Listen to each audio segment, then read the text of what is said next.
ಜ್ಞಾನಂ ಅಟ್ಟವಿಯಪ್ಪಂ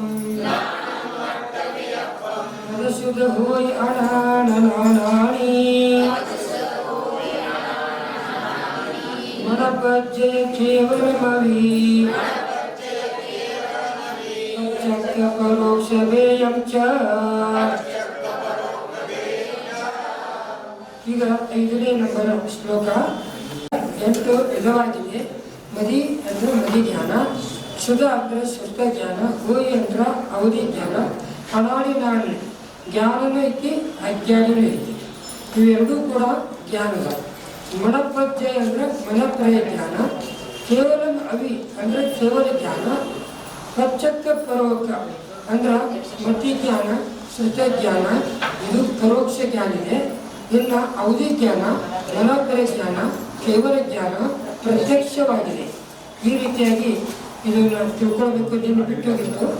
ಮತಿ ಜ್ಞಾನ, ಶುದ್ಧ ಜ್ಞಾನ, ಅವಧಿ ಜ್ಞಾನ, ಸುಮತಿ ಜ್ಞಾನ, ಸುಶ್ರುತ ಜ್ಞಾನ, ಅವಧಿ ಜ್ಞಾನ, ಮನಪ್ರಯ ಜ್ಞಾನ. ಮತಿ ಜ್ಞಾನ ಏಕೆಂದ್ರಿಂದ ಅಡಕೆ ಜ್ಞಾನ ಇರೋದು ಸಮ್ಯ ದೃಷ್ಟಿಗೆ. 4ನೇ ಗುಣಸ್ಥರಿಂದ ಶುರುವಾತಾಗ್ತದೆ, ಅದು ಸುಮತಿ ಜ್ಞಾನ. ಈ ಸುಮತಿ ಜ್ಞಾನ 4 ಗತಿಯೊಳಗಿದೆ.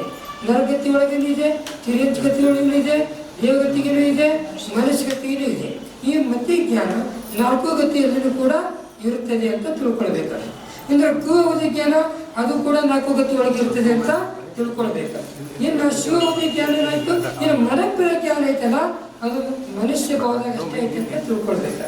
ಮನಪ್ರಯ ಜ್ಞಾನ ಮುನಿ ಮಹಾರಾಜರಿಗೆ ಇರ್ತದೆ ಅಂತ ತಿಳ್ಕೊಳ್ಬೇಕು.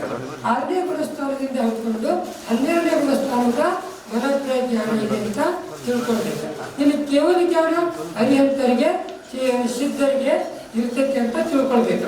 ಆದ್ರೆ ಕೇವಲ ಜ್ಞಾನ 13, 14ನೇ ಗುಣಸ್ಥಾನದೊಳಗೆ ಇರ್ತದೆ ಅಂತ ತಿಳ್ಕೊಳ್ಬೇಕು. ಇನ್ನು ಭೂಮತಿ ಜ್ಞಾನ, ಭೂಶ್ರುತ ಜ್ಞಾನ, ಈ ಭೂ ಅವಧಿ ಜ್ಞಾನ ಎಲ್ಲ ಮಿಥ್ಯಾದೃಷ್ಟಿ ಜೀವಗಳಿಗೆ ಇರುತ್ತದೆ ಅಂತ ತಿಳ್ಕೊಳ್ಬೇಕು.